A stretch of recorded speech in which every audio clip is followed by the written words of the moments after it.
All right, so we've got Sun Tzu's Art of War in front of us, a classic for a reason. Today we're going to dive deep and see if his strategies still hold up in our modern world. It's surprising how relevant the art of war still is. Yeah. Even outside of the battlefield. Sun Tzu's ideas about planning and adapting and just human nature, it's all pretty insightful. So how about we jump right in? That's good to me. Sun Tzu lays out these 5 crucial factors, these constants, in any kind of conflict in Chapter 1. Moral law, heaven, earth, the commander, and then method and discipline. Let's start with moral law. How do you think that connects to what we see today with good leadership and teamwork? Moral law, it sounds, well, a little old-fashioned, but really it's about getting everyone on the same page, motivated. Right. When a team truly believes in the mission and trusts their leader, Yeah. they're willing to go that extra mile. You see this with those companies like Google or Apple. Their employees really buy into the vision, and that shared purpose, that's what fuels their innovation and performance. It's that idea that a team united, all working towards a common goal, they become unstoppable. And then there's heaven and earth. I gotta ask, is Sun Tzu saying we need to consult the stars before we make a decision? It sounds a bit mystical. Not quite. Heaven and earth are about those things you can't control, those outside factors you have to understand, adapt to. Heaven, think of it as the bigger forces at play, like the economy or politics, could even be the weather, the season. It just depends on what you're dealing with. Interesting. And earth, that's more about the specifics of your situation, what resources you've got, the competition, even just the physical environment. So if you're launching a new product, heaven might be how the economy's doing overall, and earth is more like who's your target market. You got it. Mm. A smart entrepreneur would look at both those big trends and the nitty-gritty details before they make a decision. Ignore either one. Could be a disaster. So we've got the overall environment, the specific situation, but what about the person calling the shots? What does Sun Tzu say about a good commander, the qualities that make them successful? This is where it gets really interesting. Wisdom, sincerity, benevolence, courage, and strictness. It's striking how he balances, I guess you could say, the softer qualities, like being benevolent with the need to be strict. Yeah, I see that. And that's still something we talk about today, this whole idea of servant leadership, emotional intelligence. Finding that balance, right. Not a pushover, but also not ruling through fear and intimidation. Maybe that's what makes a leader truly inspire their team. Definitely a big part of it. Yeah. A leader who embodies all those qualities, they can build trust, they foster loyalty, and that motivates their team to achieve incredible things. And finally, you have method and discipline, covering the more practical side of leadership. Organization, logistics, using your resources well. It makes me think of project management, making sure everyone has the right tools, the budget's on track, clear communication, all that good stuff. Perfect modern parallel. Because without that operational efficiency, even the best strategy can fall apart. So, to sum it up, a united team, a respected leader, and a good system to make sure everyone works well together. That's a pretty strong foundation, don't you think? Absolutely. And this leads right into something that Sun Tzu stresses throughout the art of war, the cost of conflict. And that's huge, right? Easy to get caught up in the heat of the moment, but Sun Tzu is reminding us to consider the potential downsides. Prolonged conflict, he's very clear about this. It drains your resources. He's talking about material resources, sure, but emotional ones too. He uses these vivid images, weapons growing dull, and ardor dampened, to really paint a picture of how strength and morale slowly erode over time. He even compares drawn-out military campaigns to draft oxen and heavy wagons just weighing down the government. I can almost hear the axles groaning under the strain. Powerful image. And incredibly relevant even today, if you think about it. Those legal battles that bankrupt companies or political stalemates that, just paralyze entire governments. Even on a personal level, holding on to resentment or getting stuck in arguments that never end, it's exhausting. Like carrying around heavy baggage all the time. Exactly. Takes a toll on everyone. And that takes us to a core element of Sun Tzu's whole philosophy, subterfuge and strategy. So this is where we get that famous quote, all warfare is based on deception. Precisely. Sun Tzu is saying you can't win if you're predictable, you have to keep your opponent guessing. Surprise tactics, misleading appearances, that's the name of the game. I can see how this goes beyond literal warfare. Got any modern-day example? Picture a marketing campaign that's all hush-hush, hinting at a new product but not giving away all the details. Oh, yeah. They're using deception, basically, to get people curious and build excitement. Or a skilled negotiator. Let's say they pretend they don't really care about the deal, trying to gain an advantage. Right. Classic strategic maneuvering. Like chess, you're always thinking a few moves ahead, trying to outsmart your opponent. But how does this deception thing work with that moral law we talked about earlier? Seems like there might be a bit of a conflict there. That's a great question, and it shows how complex Sun Tzu's thinking is. It's not about being unethical, telling outright lies. It's about using strategy and intelligence to get ahead, to pick your battles, and to ultimately achieve victory while doing as little damage as possible. So it's a nuanced approach. You're using deception strategically, but not crossing those ethical lines. Exactly. And that leads us to another fascinating concept, the power of formlessness. Formlessness. That's intriguing. What does that even mean? It's about being adaptable, like water. Sun Tzu says, water shapes its course according to the nature of the ground over which it flows. The soldier works out his victory in relation to the foe whom he is facing. So it's not about having this rigid plan that you stick to no matter what. It's about being flexible, rolling with the punches. Precisely. He's all about exploiting weaknesses, attacking where the enemy least expects it, always adjusting based on the situation. Sounds a lot like that agile approach, right? The one that's so popular in business these days. Companies have to be quick on their feet, adapt to the market, new technology, constantly innovating, or they'll get left behind. Perfect example of Sun Tzu's ideas in action. And this idea of adaptability, it gets even more interesting when he talks about the 9 types of terrain. Wait, 9 types of terrain? I'm picturing mountains, valleys, deserts. What else is there? Well, remember, Sun Tzu's using terrain metaphorically here.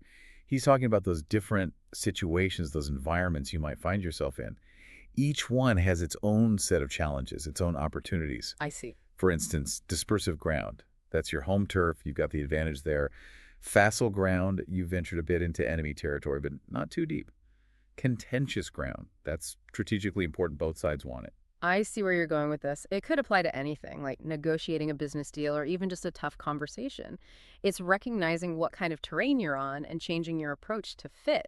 Exactly. Each type of terrain needs its own strategy. He even says, on dispersive ground, fight not. Meaning, even when you're in a strong position, picking unnecessary fights can backfire. So knowing when to hold back, when to save your energy, when to choose your battles. Absolutely. And this careful assessment of the situation, it also comes up when Sun Tzu talks about espionage. Espionage. Now we're talking. This is like stepping into a spy thriller. Well, in a way it is. He devotes a whole chapter to using spies, outlines 5 different types, each with their own role. But what's most fascinating, I think, is his focus on the converted spy, an enemy spy you've brought over to your side. Wow, that's bold. So instead of taking them out, you win them over. Exactly. Sun Tzu knew the value of the information a converted spy could bring.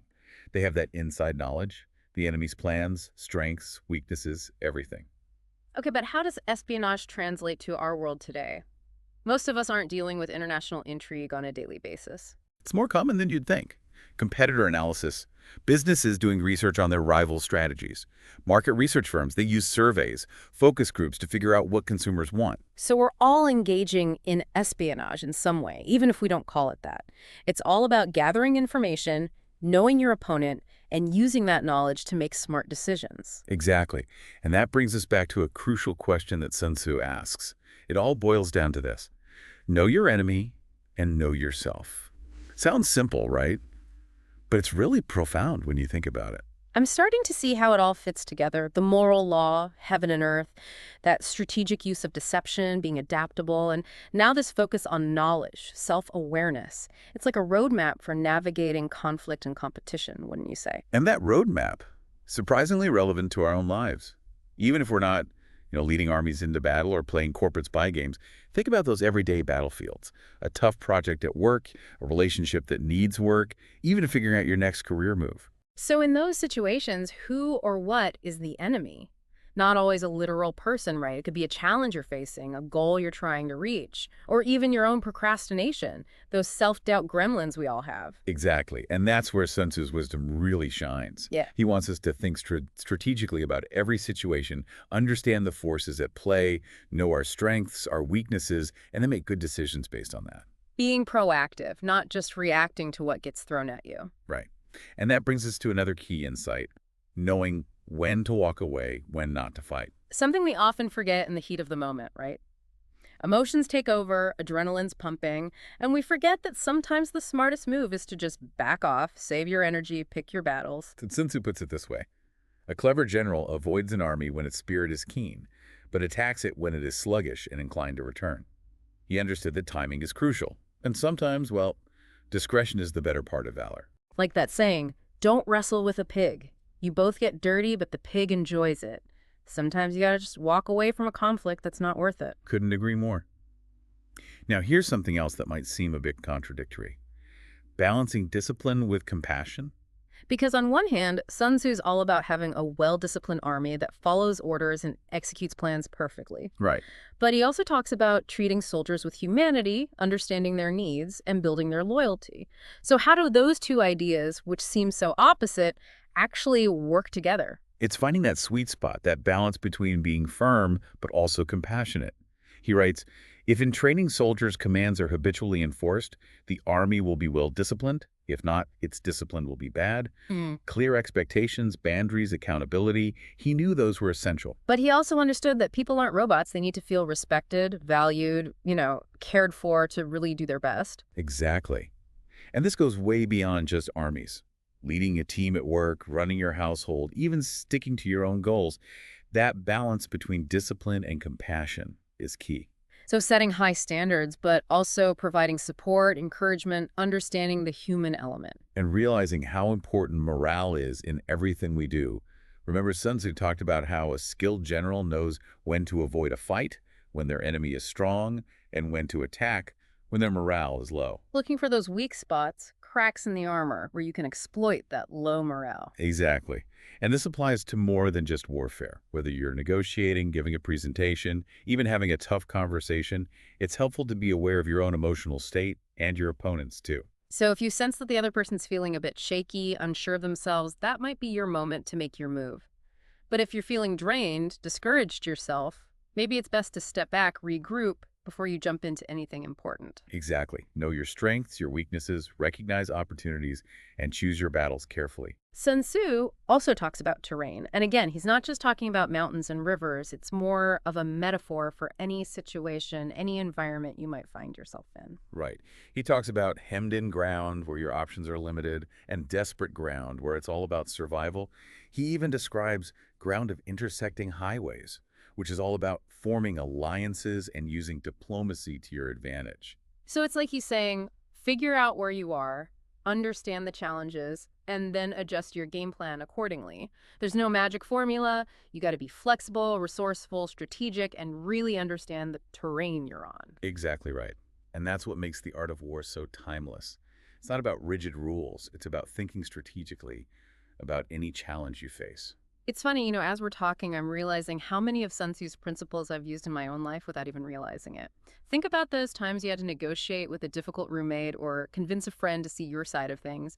You probably used a bit of strategic deception or exploited a weak point, right? I'm sure we all have. It's like those principles are ingrained in us, even if we don't always recognize them.